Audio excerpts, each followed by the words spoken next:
Bonjour et bienvenue à vous sur Courses et Régates. Demain sera donné le départ de la Transat Jacques Vabre 2023 depuis le port du Havre. Voilà. Et des millions de personnes dans le monde entier vont pouvoir assister au départ de cette Transat grâce aux images qui seront captées en mer depuis ce Targa 44. Et grâce aux hélicoptères, rencontrons François Bossier, le directeur de la SNIP, pour nous parler de ce partenariat avec la direction de course. Bonjour François. Bonjour Nicolas, bienvenue à bord. Merci beaucoup. Demain, grand jour, départ de la Transat Jacques Vabre 2023. Les images captées seront captées depuis des hélicoptères et depuis ce Targa 44, bateau média en fait. Bateau média, ouais, un moment qu'on aime, qu'on retrouve chaque année entre les différentes courses du circuit. Et oui, ça y est, on a plaisir à revenir ici, à emmener de ces équipes de production, que ce soit vidéo, photo, pour aller capter les plus belles images demain sur le départ. Ça va être chaud quand même demain parce qu'il y a les conditions. La Jacques Vabre, généralement, c'est toujours. Il y a eu la Route du Rhum l'année dernière, la Jacques Vabre cette année. On se dit, ça fait quelques années, si on remonte un petit peu là, dans les archives, ça fait quelques années qu'on n'a pas eu un départ calme. Avec des conditions plus clémentes, il y en a eu certaines années. Là, bon, la période, c'est sûr, à l'automne est toujours plus compliquée. Il n'y a pas si longtemps, on avait encore des conditions très correctes. Bon, les premières dépressions d'automne là arrivent et s'enchaînent. Et c'est vrai qu'on va encore avoir un départ plutôt chaud. Avec beaucoup de vent d'annoncer. Alors une mer qui devrait être quand même relativement correcte dans le sens où ici on a, sur du vent de sud-ouest, on a un petit peu moins de mer, moins de houle en tout cas qui rentre que par des conditions d'ouest. Mais pour autant, on annonce du vent entre 25 et 30 à des rafales à 35. Donc, vu le coefficient de marée qui est élevé, vu cette force de vent, plus tous les bateaux sur l'eau, il y aura évidemment quand même des conditions très compliquées. Très compliquées. Un Targa, c'est parfaitement adapté à ces conditions en fait. Encore une fois, effectivement, là on avait quelques nouvelles personnes à bord de la production et qui ont pu, là sur le premier essai, on rentre tout juste un d'essai, parce que la veille en fait on fait un départ à blanc avec les hélicoptères, l'avion, etc. au-dessus, tout le dispositif pour voir que toutes les images sont bien transmises au quart de régie. Et donc là, oui, on a pu déjà voir que le caméraman a pu apprécier qu'effectivement, à 25 nœuds, en fait, même dans la mer, là, il pouvait encore largement filmer, même sans se tenir en fait debout. Donc, il était plutôt déjà bien surpris. Ouais. Ça, c'est quelque chose que vous avez développé au fur et à mesure des années, au fil du temps. Bien sûr. Avec la passion de la voile de Snip Yachting, parce que vous êtes importateur Targa. On vous connaît bien pour ça, mais vous êtes aussi très impliqué avec d'autres marques, mais de voiliers cette fois-ci. De voiliers, tout à fait. Effectivement, on est très connu pour cette marque finlandaise Targa, mais en termes de volume, que ce soit sur la vente de bateaux neufs ou d'occasion, on est à peu près similaire entre les voiliers 50-50, entre les voiliers et les moteurs. Ouais. Donc nos marques de voiliers que sont Bavaria, Nautitech, X-Yacht, voilà, ça représente aussi un bon volume de vente, de bateaux à préparer, etc. Donc les équipes, en plus, on a toujours dans les équipes des gens qui naviguent, qui font de la voile en croisière ou en régate. Et donc c'est toujours sympa de venir allier ici le travail sur zone et de profiter en plus du spectacle. Du spectacle, c'est un spectacle magnifique, une belle motivation pour les équipes. Oui, mais ce qui est incroyable, c'est qu'il y a une quinzaine de jours à Paris, vous avez livré à un client, des professionnels de la mer, un bateau qui était justement un bateau conçu pour les médias. Conçu pour les médias, pour ce qu'on va un peu faire demain, mais c'est ça, filmer, prendre de la photographie, aller voir des choses spécifiques en mer, envoyer des drones. Ouais. Et figure-toi que c'est grâce à un de tes reportages. Ah bon? Ah oui, il l'a dit, c'est vrai. Je fais celui qui ne sait pas, mais je sais. Effectivement, oui, c'était un reportage qu'on avait fait sur la Normandie Channel Race il y a deux ans. Et en recherchant tout simplement un petit peu, ils étaient entre des bateaux neufs, des bateaux 100% custom, des bateaux d'occasion. En recherchant tout simplement bateau média, il est tombé sur notre présentation de ce bateau où il y avait carrément une mini régie à l'intérieur. Il y avait beaucoup de matériel et c'est en voyant ce reportage que l'idée est venue, en tapant sur Internet et en trouvant sur ta vidéo, l'idée est devenue de nous contacter pour savoir si on était capable de faire un bateau semi-custom pour une utilisation précise pour ces professionnels. Et il s'avérait que oui, c'était complètement réalisable et on a fait un magnifique bateau sur mesure.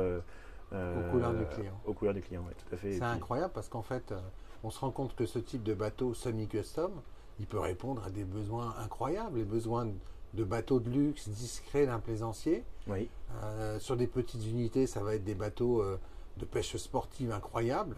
Et là, un bateau purement média. C'est-à-dire qu'en fait, à partir d'un même concept, vous êtes capable à la SNIP de déployer des utilisations et de proposer des personnalisations qui répondent à des utilisations totalement différentes. Tout à fait. Et l'avantage d'un bateau 100% custom, sans parler des coûts, en fait, c'est plus cher un bateau 100% custom qu'un bateau de petite série, mais customisables comme le sont les Targa.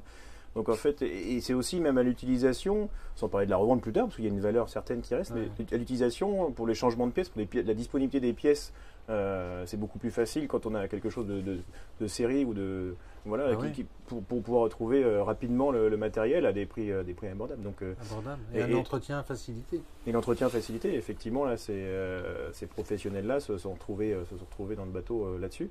Et on a pu customiser des choses comme un peu plus de couchage dans le bateau, des cabines, des espaces pour ranger du matériel. Là, en l'occurrence, ils avaient un besoin, en fait, ils ont un besoin de rester en veille au large pendant une certaine période. Ça peut être jusqu'à 2 à 3 jours en mer. Donc 3 jours en mer, quand on avance, c'est toujours très stable. Il faut savoir qu'à l'arrêt, évidemment, dans la houle, et là en l'occurrence au Médicole de Gascogne, ça peut être fatigant pour les hommes à bord. Donc on a en l'occurrence sur un des premiers bateaux où on a fait ça, où on a monté donc un gros stabilisateur gyroscopique, et du coup on a un bateau qui reste stable à l'arrêt, au large, quoi. Au large. Demain, comment va s'organiser la journée? Parce que là, les équipes, elles sont en train d'organiser la soirée. Ça va se coucher tôt chez Snip. Ah oui, là, la veille d'un départ, toujours. Oui, on y veille. Alors, comment ça se passe demain, le programme? Le programme demain, c'est... on a fait tous les tests, donc là, il n'y a plus qu'à. Départ autour de 11h à peu près. Départ ponton, je parle. Départ ponton, sortie, se mettre un peu dans l'ambiance, commencer à prendre quelques images. Mais le direct, donc là, en l'occurrence, ce bateau production télé et le bateau pour France Télévisions. Et donc on aura en l'occurrence notre ami Gaël Robic de France TV qui commentera le départ sur ce bateau. Et donc la prise de direct est à 12h45 et jusqu'à 14h30. Quand même. Oui, ça fait un beau direct. La particularité cette année, c'est que le départ est en 4. Le départ va se décomposer en 4 séries. Voilà, on va commencer par les ultimes demain, donc vers 13h. Ensuite, on aura 12 minutes après les multi 50. Ensuite, 12 minutes plus tard, on aura les IMOCA. Et enfin, on aura la classe 40. Classe 40. Donc 4 départs décalés. Donc effectivement, ça change un petit peu d'habitude dans le sens où on va pas pouvoir suivre l'ensemble de la flotte. C'est-à-dire souvent on partait avec les premiers et on redescendait jusque derrière pour voir un petit peu tous les bateaux. Là, on va pas pouvoir faire ça parce qu'on n'aura pas le temps. Si on suit la première catégorie, on n'aura pas le temps de voir le départ des autres. Donc on va s'organiser différemment. On va plutôt, nous, a priori, l'objectif qui nous a été donné, c'est pas forcément de filmer le départ, mais plutôt le premier passage. Alors, le parcours a été aussi changé compte tenu des conditions météo. On ne va pas comme habituellement faire un départ à la Hève pour aller virer une bouée devant Étretat. On va faire un petit parcours côtier un peu spectacle, c'est-à-dire qu'on va partir toujours un peu plus au large de la Hève et on va venir par contre virer une bouée sous la Hève. C'est bien ça. Et ensuite ils ont une porte à repasser pas loin du départ et ensuite ils partiront. Donc on a un petit circuit où justement vu du Havre ça peut être assez joli. Et par rapport aux conditions, c'est plus sécurisant de faire ça plutôt que de partir en direction d'Étretat où on a notamment beaucoup de mer qui se crée dans ce coin-là. Encore une fois, il y a des coefficients de plus de 100, donc ça va créer du vent contre-couvrant. Et à Antifer, on sait que, notamment avec les digues, etc., il y a beaucoup de ressacs, beaucoup de creux qui se forment.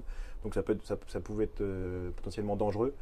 Donc voilà, ils ont choisi ce parcours. Si vraiment les conditions étaient encore plus extrêmes que prévu, il y a une possibilité aussi de faire un départ direct, c'est-à-dire qu'ils partiraient directement au large sans faire cette bouée spectacle. Mais bon, l'idée première pour l'instant, c'est cette bouée spectacle.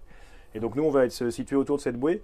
On va essayer d'aller récupérer. C'est bien, donc on verra tout le monde en fait. On verra tout le monde passer à la bouée. On va essayer de les récupérer avant la bouée, les accompagner jusqu'à la bouée, un petit peu après. Voilà, on va essayer de tourner autour de cette bouée pour qu'on puisse voir un petit peu les vitesses des bateaux avant, le spectacle de passage autour des bouées.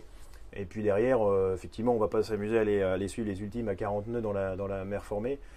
Voilà, je pense que les hélicos vont plus s'en charger. Ouais. Mais voilà, on essaiera quand même de faire quelques belles images pour qu'en fait les gens, que le spectateur se rende compte finalement de la vitesse réellement de ces bateaux sur l'eau, parce que des vues de terre ou d'hélicoptère, c'est magnifique, bien sûr, c'est superbe. On a vraiment une vision d'ensemble, mais on ne se rend pas forcément compte de la vitesse, dans le sens où comme les bateaux en plus maintenant se suspendent, voire même volent complètement, on n'a pas la notion vraiment de vitesse vue du haut. Donc nous, l'idée, c'est que les spectateurs, avec du commentateur, c'est qu'on voit justement, en fait, quand on va être nous à 20, 25, voire 30 nœuds, voilà, qu'on se rende compte de la vitesse de ces bateaux et de la puissance de ces bateaux. Avec potentiellement, on a même des capteurs son, en fait, donc on va essayer de capter un peu des sons. On imagine une écoute choquée, un winch, etc. Si on peut l'entendre, ça serait, voilà, c'est des meilleurs moyens de vivre la course pleinement. Demain, ça va être, c'est énorme en fait. Ah oui, c'est énorme pour vos équipes. C'est énorme pour les équipes, c'est un beau spectacle, ça permet de faire connaître aussi la marque, notre société au grand public. Donc ouais, tout le monde y trouve son compte, c'est sympa. Merci beaucoup François. C'est moi Nicolas, à bientôt. Et puis moi je vais vous quitter avec un gros plan sur le poste de pilotage de ce Targa Presse, Targa Média de la Transat Jacques Vabre 2023.